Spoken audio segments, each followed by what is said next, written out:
Okay, we're live. Hi everyone, it's Monica Plemikos here, clinical hypnotherapist and psychotherapist. And I'm really excited to be interviewing today Helen Midas from HypnoFit. Hey! So we've been talking about doing this interview for a while now. Yes. And I wanted to really pick Helen's brains about, what does it really take to be a really good therapist? Hi Helena, thank you for coming on watching, because Helen has a wealth of experience, not just as a therapist, but also as a therapist who has a thriving, successful hypnotherapy practice here in Melbourne, and who has experience with actually hiring other therapists. So today I'm hoping to get the lowdown on, Yes. behind the scenes, those tips and tricks. But firstly, for people who don't know you, you should. And could you tell us a little bit about yourself and how you actually became a hypnotherapist? Okay, so how I became a hypnotherapist was really not a decision that was made one day. It was a process of thinking about what I needed to do with my life. And so I've always said this, that as soon as you make a decision about anything, the first door opens. And that first door may not be the ultimate door. It's just the first door that leads to the next door. And so with myself personally, my personal story is that over 20 years ago, I suffered from depression and chronic anxiety. And I was helped by a clinical psychologist who was also a hypnotherapist. Now, back then in the late 90s, it wasn't legal to say that you were a hypnotherapist. So when I used to do training with this particular person, we all would go and have these retreats 4 times a year. And we didn't know that it was hypnotherapy that was done to remove the blocks that we had within us. It was called guided visualization, and now we know that was guided. And now we know that was in fact hypnotherapy. And so that was really the start for me in terms of self-empowerment. And subsequent to that, or during that time, I was in corporate for a couple of decades before realizing that I needed to do something more with my life, something that filled me up, as opposed to that dread of going to work and adding to the bottom line of big corporations. So I knew that there had to be something more. And as soon as I started questioning, well, what am I going to do? What's the more? Then the first door opens, and then the second door opens, and the third door opens. So I've been a clinical hypnotherapist now for nearly 10 years. And during that time, it feels like 100 years, because so much has happened in that 10 years. But so whereabouts are you at now? Obviously that 10 years has led you to a lot of experience, a lot of opportunity, and now you're in that space of guiding other therapists. Yes, so currently on my mentoring program, I have over 800 hypnotherapists from across the globe, over 10 countries, that are doing my 15 steps to hypnosis business success, and also my therapist system as well. So I love training other hypnotherapists because I believe that this is the profession of the future. I believe that as consciousness is growing across the world, that more and more people want that safe, natural solution, not that pill popping band-aid. And so I see that it's my duty to help people have a successful business, just like I've got a successful business, because the more success you enjoy, the more impact you make. Absolutely. And I think your story is a very common one in terms of having something that you felt that you need to work on, and being called to this profession and going, hey, well, if I can do it for myself, then I'm going to work out how I can help other people too.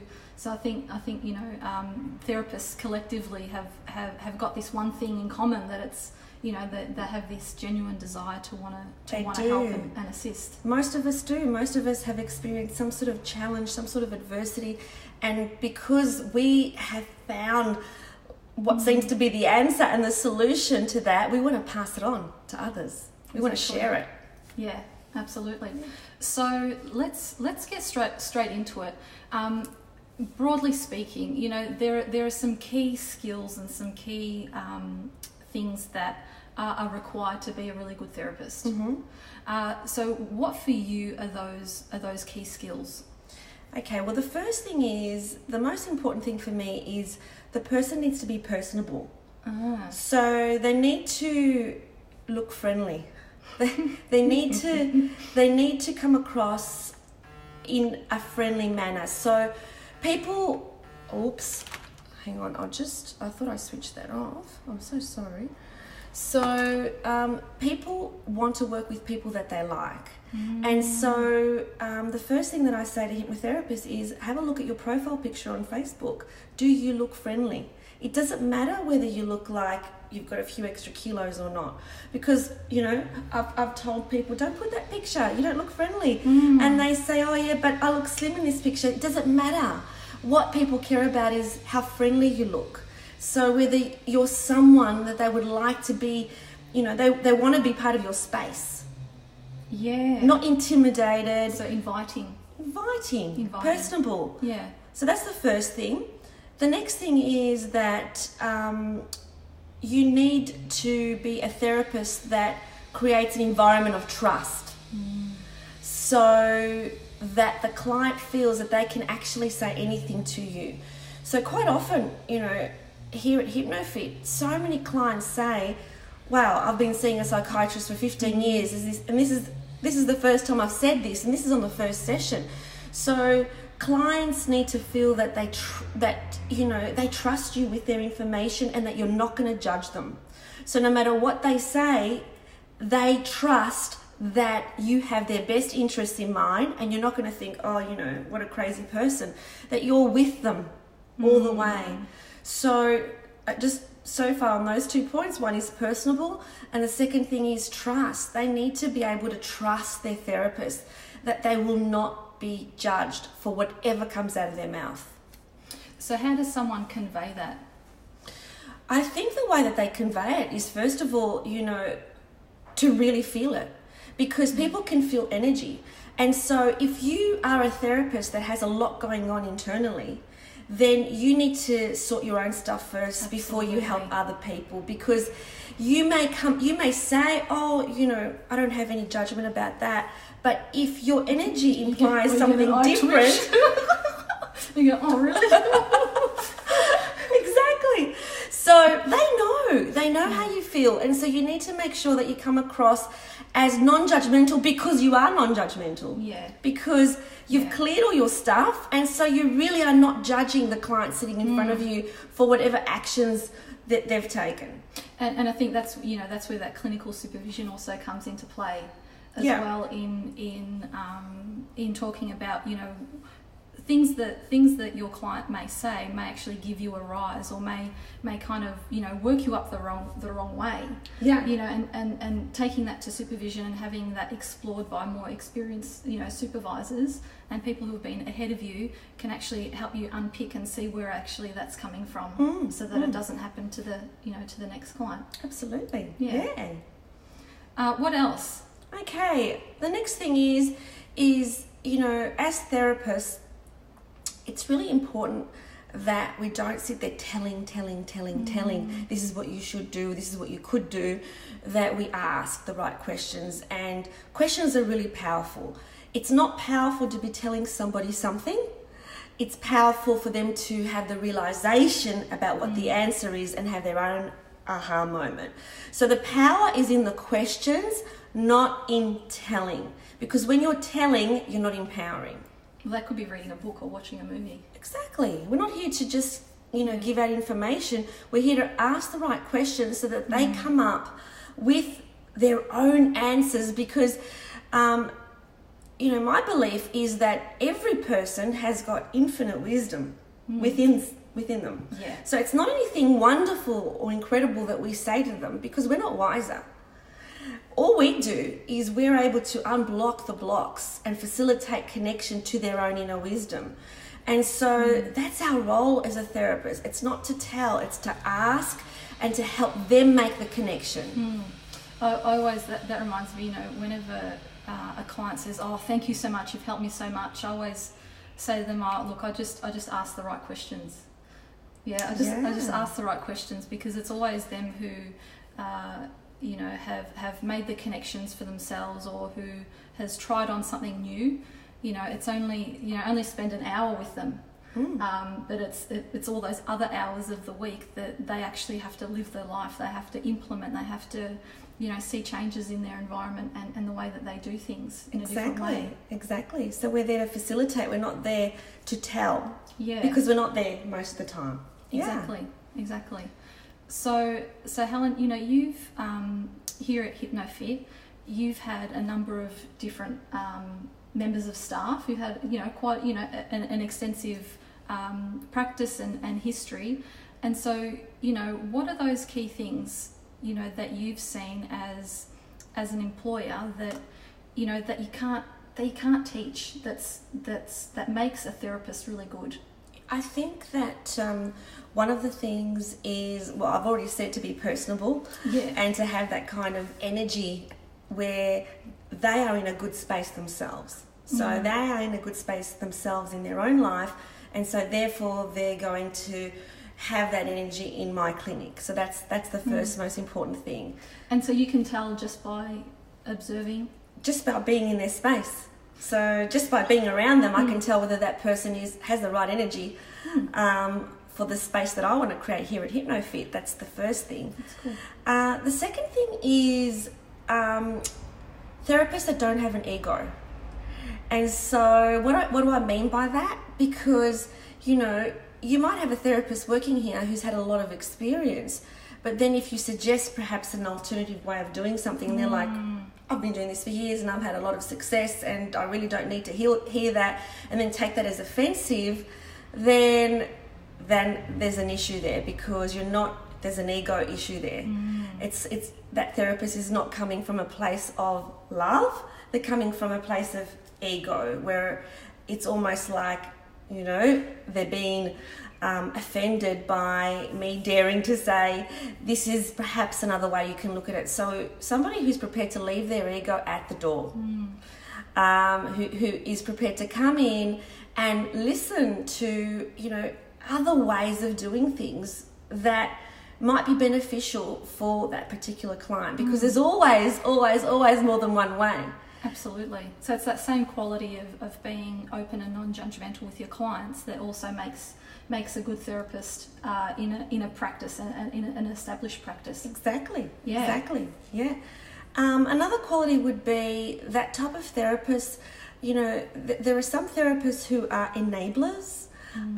They enable that victim mentality, and so I don't want that kind of hypnotherapist here at HypnoFit, because, you know, the way that I see it, our clients don't come to us so they can have a chat, because if they want to, they can have a chat with their friend or with someone else, and it would cost them nothing.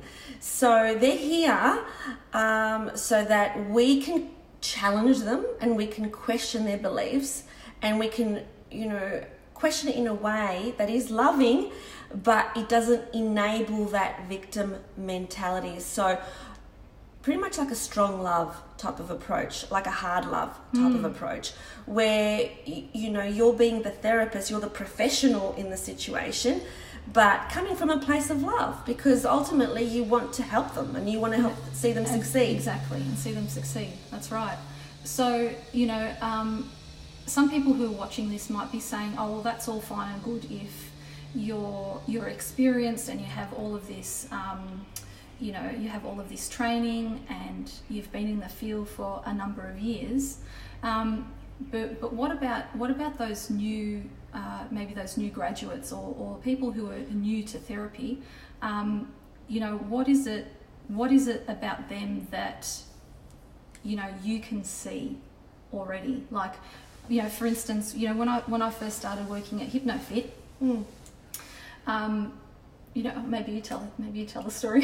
I was at Helen's training, and I was a week out of finishing, you know, my hypnotherapy training. It's like that week I just got my certificate, and Helen approached me to come and work at HypnoFit, and I found that quite surprising, because it's like, hey, you know, there's all these other therapists in the room and who have years experience on me, what, Yeah. what's that? So what actually happened with that story was that I'm a massive believer of synchronicity, and I know that if I set the intention, I'll get the outcome. And so I set the intention before the weekend that Monica attended that from that weekend, I would choose someone to work at HypnoFit. And I didn't know who they were, who was actually coming to the weekend. I really don't know until they turn up. I know names, but I don't necessarily put them against faces in terms of everybody that's attending. Some people I know, others I don't know very well. And by the end of the weekend, it was obvious to me that it was Monica. So it was just a standout answer to me that it is Monica. And what I looked for and what I saw, apart from the positive energy that she had, was she's very sensible. So she didn't say anything that was, she was just a sensible person. She asked sensible questions, and even though there are no silly questions, she also had confidence. So it was, even though she was just a graduate, she followed the process. So it's that person who follows the process, doesn't make up their own things in the middle of the process, because I'm teaching a process, and later on, I'm sure, Monica, like all hypnotherapists, have used their intuition and put in their own little bit, but whilst they're learning, they learn the process that works. And so rather than making things up, I'm looking for that person that is following my instructions and can follow instructions, because that person will do things the way that I want them to do it, and they also have the common sense and the intelligence to later on, when they're confident, to introduce their own style as well. So it is that person who, again, the ego it's a huge part of it. So not thinking that some other way is a better way than the one that you're learning, to be open-minded to what you're learning right now and embrace that. So what I often say to the hypnotherapists at my retreats, especially the more experienced ones, I say, this is my message to the more experienced ones in the room. I know that you can help your client when you partner off with your own methodology. I know you can, but forget about it. I want you to use this methodology because this is what you're here for. So let it go. Don't use your own stuff here, because we know you can do your own stuff. This is an opportunity for you to learn to do it in a different way. And this is what we're teaching. And so again, it's that person who is not in ego, but is in, they're ready to receive and to learn and to implement.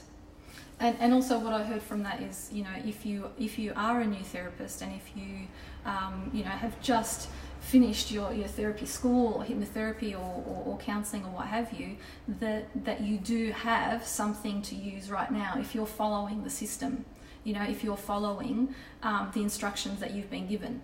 Yeah, and you've got something to use right there, then and there. So often, new therapists can get excited about all those different modalities and all the different tools and everything like that. And if you're stuck in that, you could be a never-ending student. You could become a professional student and not make a dollar. Exactly right, because our best and our ultimate teachers are our clients. And so if we're not seeing clients, then we can't be the therapist that we're supposed to be. Absolutely. So look, I've got a question from someone who wants to ask you a question. This question's from Maria. So Maria asks, how do you overcome doubts and insecurities?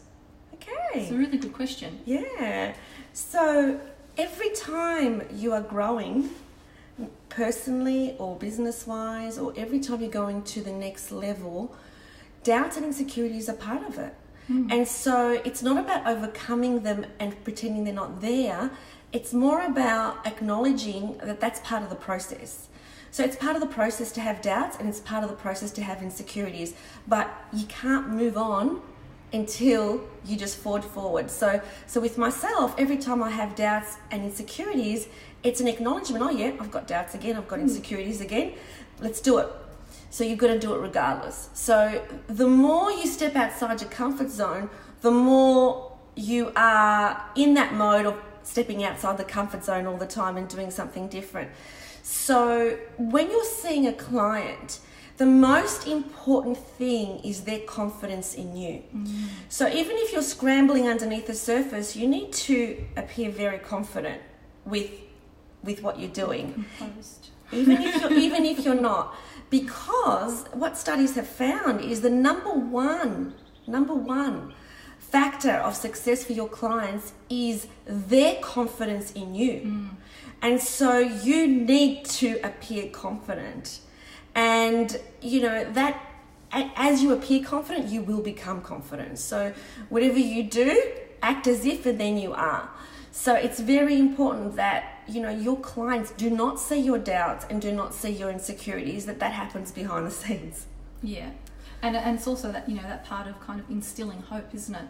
You know, when you have hope and hopefulness within yourself, that you can help the client, that it is possible to change, it is possible that they receive a different kind of experience of life, then that hope actually transfers to the client. Absolutely. You know, through your energy, through your words, through your demeanour, through how you hold yourself, and then it also matches with the words that you say to instill hope.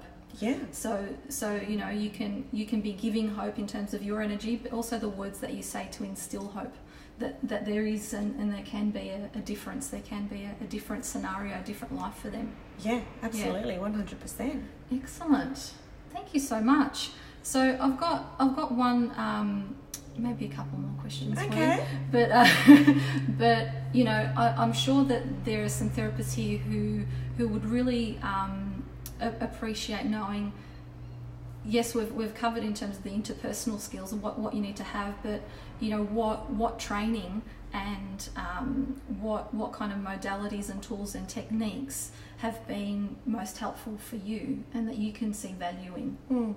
So that's a really good question, and for me, I think that the most important thing is to really master a particular skill, as opposed to learning a lot of different things and really not knowing what to do with it. So for me, you know, when I first started, I was a master practitioner in timeline therapy and NLP, and studied under Tad James, and then I did my diploma of hypnotherapy as well.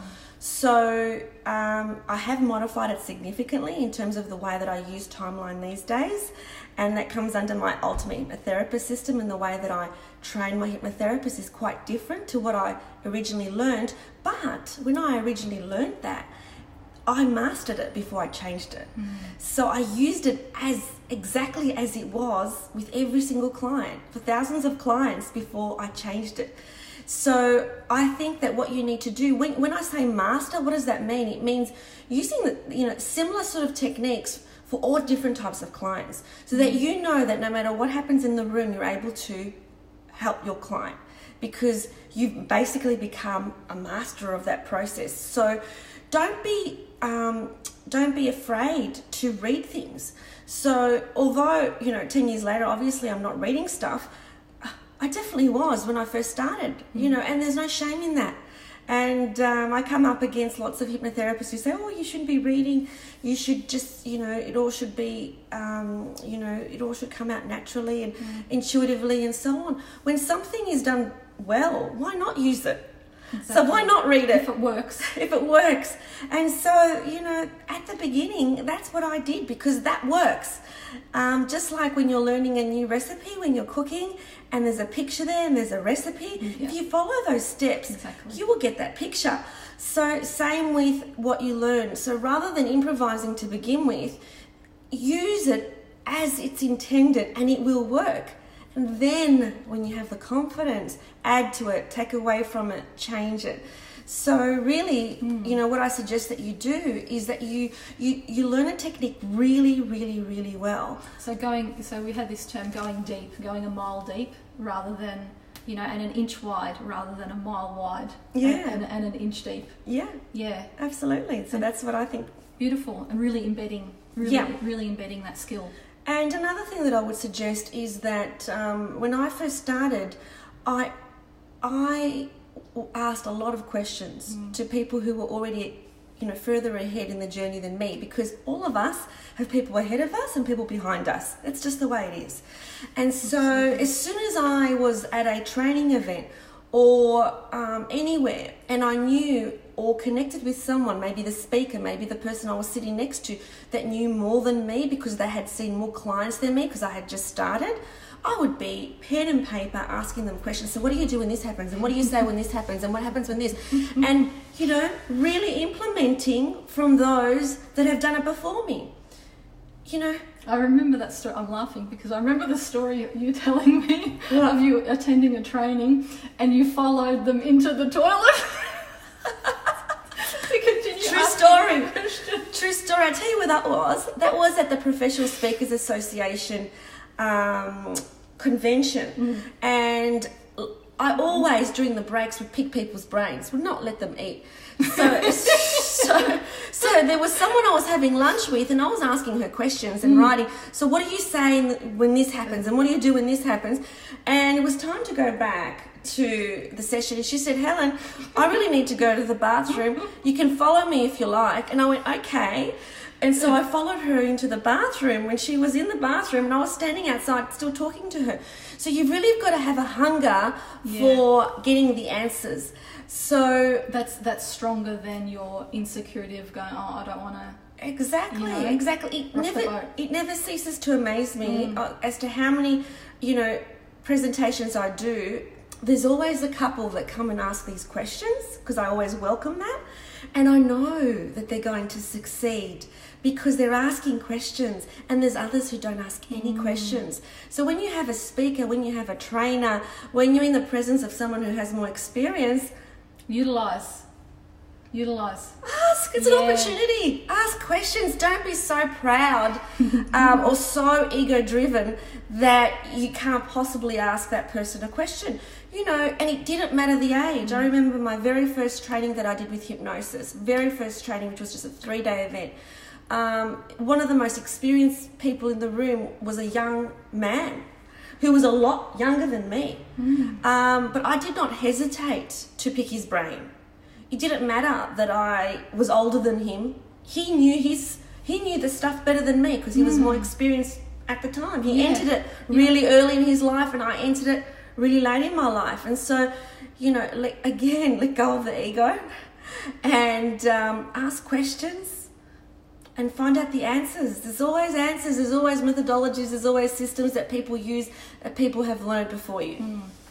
So last question, I'd like to ask you about, so, you know, non-therapy related training or non-therapy related influences that have been and you know, taught you, I guess, the biggest lessons that you use now in your practice or even in your life that aren't necessarily, you know, therapy related, but have made such a big difference to the way that you see yourself, the way that you operate as a business owner, the way that you you know, present yourself as a therapist as well. So, you know, maybe influences, or maybe it's a book that you've read, or maybe it's someone that you spoke to on a train somewhere. Yeah. Okay. So, you know, I think that through our life, you know, we're always getting influenced, and it's about, again, immersing yourself in that new way of thinking when you're going through that time in your life. So when I first started my business, I was listening to a lot of Tony Robbins, and I attended Tony Robbins' live events. So I did Business Mastery, which was a 4-day event, and I'd seen him in other events as well, and I would listen to him every day in the car. Now, I needed to hear Tony Robbins at that stage in my life because he's all about getting it done, get up and moving go. forward, you know, having the courage, being brave. And I needed to be brave, and I needed to be courageous, and I needed to hear that kind of inspiration. But then, you know, further down the track, when I was doing too much, the last thing that I needed to hear was Tony Robbins telling me to do more. So at that stage, I was starting to listen to Wayne Dyer. And again, I met, just like I had a personal conversation with Tony Robbins, I also went to a Wayne Dyer event and had personal conversations with Wayne Dyer. I can't express enough how important it is to, you know, if you ever have the opportunity and you do respect someone, to be in their physical presence, because it is life-changing and transformational. And so then it was all about, you know, the spiritual awakening belief system that was taking hold and taking place within me. And so Wayne Dyer, and I did a Deepak Chopra event and met him as well. I was really blessed with Wayne Dyer because I had met him personally a week before his death. So it was an opportunity, and I'm so grateful for that opportunity. And then another influencer for me is Mike Dooley, and I attended the Infinite Possibilities training in Santa Fe, New Mexico. I did a 4-day Train the Trainer event. Now, I didn't do that so I can train infinite possibilities, even though I am an infinite possibilities trainer. I've never trained anyone else in it. I did it as a reward for myself, for all my hard work. And I didn't expect that it was going to be life-changing, but it was. So I thought I would just attend and just soak up the relax and absorb and soak up the positive energy. And I went with my good friend Joanna Cameron, and we had a ball, but it was life-changing and it was transformational. And so, you know, when you don't have an expectation about something and you release that expectation that this has to happen after I attend this event, then you embrace the possibility that it's infinite. The possibilities are infinite for you. So Mike Dooley again is coming to Melbourne this time in October, and I'll be seeing him again. Nice. So all those people, at the moment, I'm still listening to Mike Dooley every day. I take every opportunity to listen to the people that I respect and my gurus when I'm driving a car, or, you know, a podcast. So Wayne Dyer, Mike Dooley, are the people that I love listening to, and of course podcasts. So we prefer here, rather than watching TV at night, we prefer to put on London Real and see somebody who's getting interviewed, and it just keeps you in that way of thinking, the way successful people think. And so it's very expanding, isn't it? Yeah. I didn't think about it like that before. Yeah. And it just keeps you in that vibe. And so, because you need to be kept in that vibe, because it's easy to have little slumps, or to get too narrow focused on this one thing. You know, it's that whole collective that makes up you and who you are and how you think and your philosophy on life. Exactly. Yeah. But just going back to one book that was life-changing for me right at the beginning, well before I became a hypnotherapist, well before, when I was doing some pretty scary stuff in my life personally. If you haven't read Feel the Fear and Do It Anyway by Susan Jeffers, and you are suffering from anxiety, I would highly recommend it. It's such an easy to read book, and it has lots of practical exercises. And every client that comes to HypnoFit who's suffering from anxiety, I always recommend it, that they get that book. Feel the Fear and Do It Anyway by Susan Jeffers. It is a must. Fantastic. Thank you so much. Thank you so much. You're welcome. And for the therapists out there who are wanting to get in touch with you, who are wanting to do some training with you and learn your version of timeline that's been refined over the process, how can they get in touch with you? Lots of ways. So if you're in Australia or New Zealand, I'm doing half-day workshops in September. They're only $49, heaps of value, and I'm going to be doing therapy in the room. There's always therapy in the room. There's a live demonstration in the room. Make sure you put your hand up for that one. Yeah, it's only $49. You get my book, you get morning tea. It's a no-brainer. So I can give you the link for that. For those of you outside those cities, I've got complimentary webinars that you can get onto. How I made $165K my first year of business without advertising, and it takes you through 5 main areas.